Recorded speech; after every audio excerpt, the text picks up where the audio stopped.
You're listening to the N2K Space Network.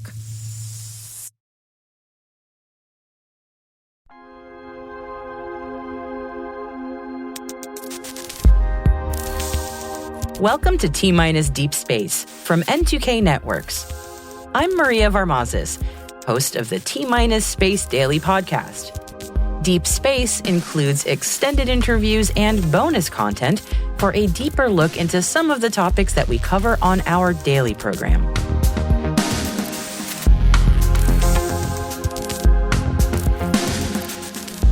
And our guest this week is former NASA astronaut Jan Davis, who flew on 3 space flights during the Space Shuttle program.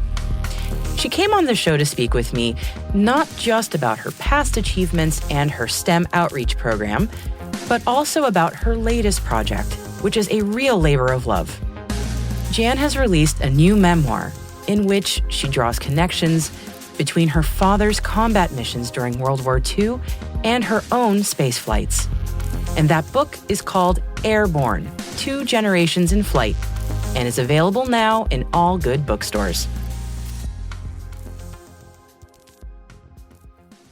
I'm Jan Davis, a former astronaut. I flew on 3 space shuttle missions, and I'm here to talk about a book that I wrote about my space shuttle missions and also my father's aviation career as a World War II B-17 pilot and a POW for 22 months.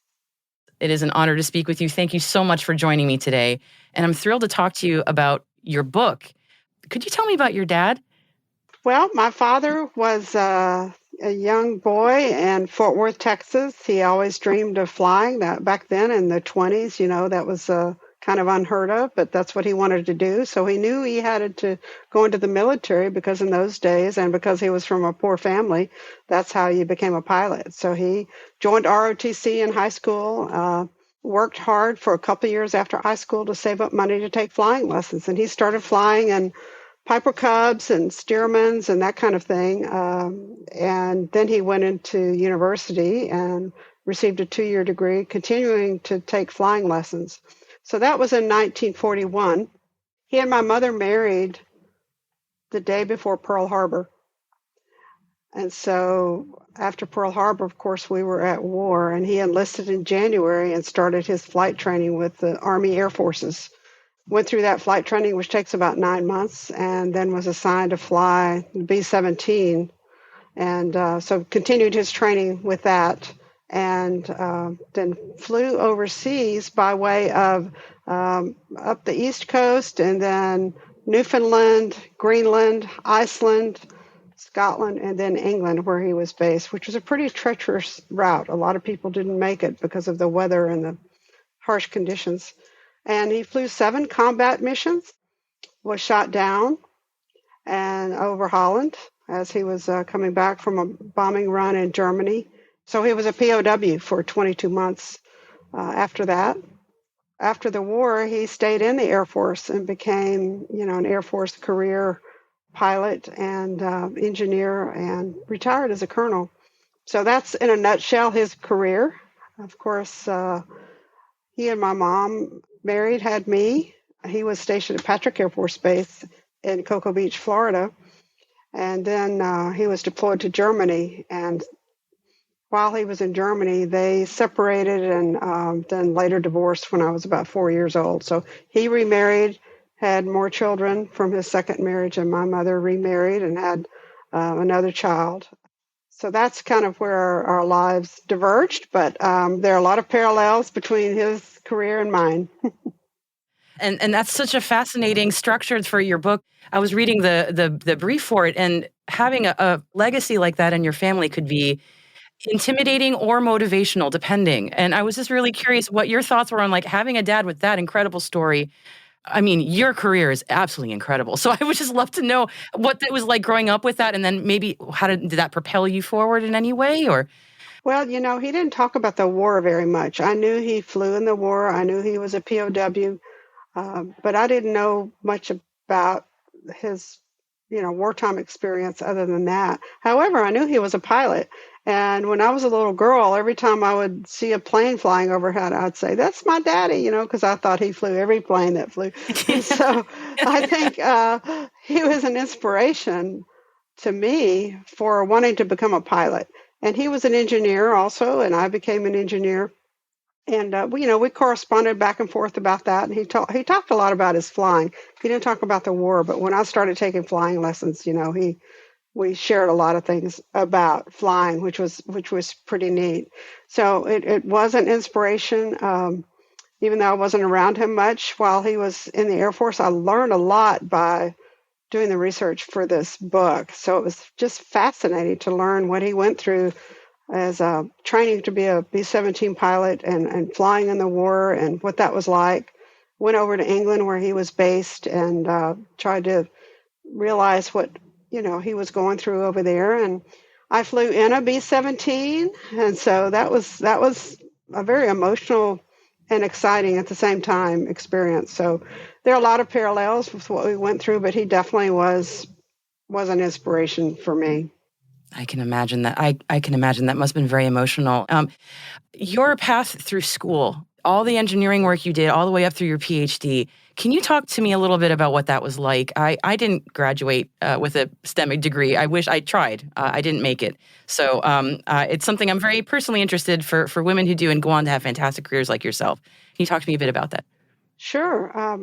Grew up in Huntsville, Alabama, so the space program was all around me, and I actually knew what engineers did for a living, which I think a lot of, junior high school students may not even know what engineering is.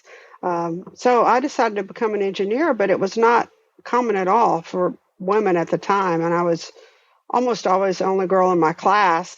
The professors were supportive, my students, colleagues were supportive, and so I didn't have any issues. It was just, a little bit of pressure to do well and know everybody's watching you to make sure you can do it. And the same thing when I started working as an engineer. But to answer your question, from an education standpoint, I think it's because I'm just stubborn and because my parents told me I could do anything. And so when people said, well, that's a man's field, I'm like, well, I'm going to be an engineer, because there are people who try to tell you that you shouldn't do that. And it actually has become a passion of mine to encourage young girls to be whatever they want to be, but especially in the STEM fields, because we're lacking women in those fields. It's still about 20% women. So, I started a nonprofit to provide role models and speaking to young girls about STEM careers.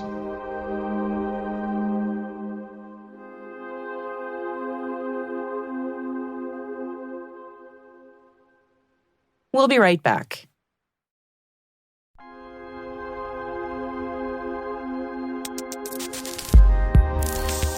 I think it's an incredible organization and motivating the next generation, especially girls, to see what they can be is so important. Can you tell me a little bit about your organization and what you do? Yes. So myself and two other women astronauts were sitting having dinner one night here in Huntsville, actually, and we were talking about how we wish there was an outlet for us to do outreach for girls, and we decided we would just start one. And so it just evolved from there. We started with other women astronauts, about 20 of them. That was probably 2018 or so. And then we wanted to expand beyond aerospace and beyond astronauts and have other women in STEM join us. So we have doctors and generals and, engineers, scientists, and very cool scientists are with us. And so we have close to 100 members now. And what we do is we partner with organizations that have STEM outreach and STEM programming for girls, just for girls. And so we partner with those organizations and we provide speakers for them. So it could be a virtual, after school program. It could be we travel to a big Girl Scout event, for example. And, we usually provide a talk or help them with workshops or whatever they want us to do. And we've reached, I think, close to 30,000 girls now. It's between 20 and 30,000 girls because we've reached so many.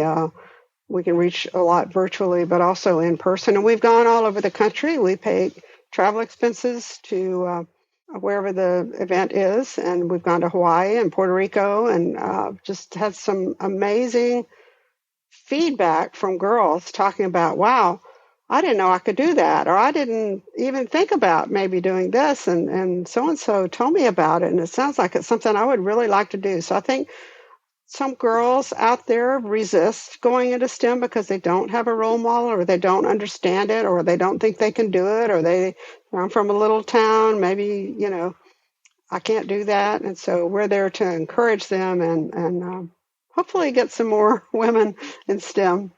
That it's so important. Oh my goodness, it is so important. And the organization's name is Astrofemina. Astrofemina, yes, and the website is astrafemina.org. Excellent. Thank you. I'm gonna backtrack a little bit because I'm sure the question a lot of the little girls have for you and bigger girls like myself. um, many children dream of becoming an astronaut from a young age. Was that a dream of yours? Did it evolve during your career? I'm very curious about your path to becoming an astronaut. Yes, when I was growing up, I was very interested in the space program and around it in one way or another. But there were no women astronauts. All the astronauts were military test pilots. So it wasn't even anything I thought I could do when I was even going to college. I became an engineer in college because of, again, the influence from being in Huntsville and being around the engineers there in the space program. And it wasn't until I was out working until they first selected the space shuttle astronauts, which included women, because the space shuttle astronauts had two types of astronauts. They had the pilot astronauts who were still military test pilots, and the mission specialists who were engineers or doctors or scientists, and they could be civilians or military. And so it really opened up the world to people like me. And when that group of 6 women were first selected in 1978, that really inspired me to think, wow, maybe that is a possibility. And so the next class was in 1980 with 2 women. And by that time, I had started working. And so I set that as a goal. Since we now had 8 women, and by that time, we had Sally Wright had her first flight. And so that was a goal of mine. And that's how I thought about becoming an astronaut and worked hard to do the things I thought might help me. But it wasn't something I thought about as a young girl because it just wasn't possible. And that's how I know that having a role model is very inspirational. Having a role model for young girls is very important because they don't see other women doing it, then they're not going to think they can do it, because that's the way I was. I didn't think I could be an astronaut because there weren't any women astronauts, but now there are. And so I hope we can provide inspiration for future women astronauts. Absolutely. I know it is happening, and it's wonderful to see. Your book sounds like, and your life story truly sounds like a lot of perseverance and hard work, service to your nation. I just wanted to give you the floor, so to speak, about anything you wanted to mention about your book as we close, because I know we're coming up on time. I wanted to make sure that I give you the opportunity to talk about it if there's anything I forgot to ask or that you wanted to mention. Well, thank you for that. I wrote the book because my sister from my father's second marriage sent a copy of his POW wartime log, which is like a journal, to me in April of 2020 during COVID. And I saw it was full of beautiful watercolors and drawings and stories about his life as a POW. And I really felt like that story needed to be told, and those some of those drawings needed to be published, and I'll publish all of them in a later volume. But doing the research for that book was a phenomenal experience for me, since I didn't know him very well and he didn't talk about it. And so I really enjoy the process of learning about his flying career, his POW career, not career, but POW time, and the hardships he had. And in fact, flying for the Air Force has a lot of similarities to my flying with NASA and the risk we took, both he and Combat and me, on the space shuttle. And so I tried in the book to sort of compare what each of us went through and how he was an inspiration and how, some of his training was similar to my training. And and tell both our stories. It was really his story kind of interleaved with my story, so it became our story. It really reflected both of our flying careers. And so it was exciting for me to put it together. I learned a lot. I enjoyed it. I learned a lot about him. I learned a lot about me. But I think it's a story that's important for people to understand, what the war was like and what aviation was like back in that war. So it was really, really interesting and fun, really, for me to put it together and tell his story.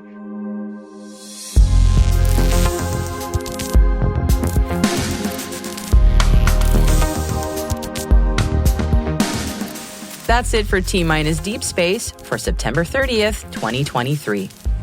We'd love to know what you think of this podcast. You can email us at space@n2k.com or submit the survey in the show notes. Your feedback ensures that we deliver the information that keeps you a step ahead in the rapidly changing space industry. This episode was produced by Alice Carruth, mixing by Elliot Peltzman and Trey Hester, with original music and sound design by Elliot Peltzman. Our executive producer is Brandon Karpf. Our chief intelligence officer is Eric Tillman. And I'm Maria Varmazes. Thank you for listening.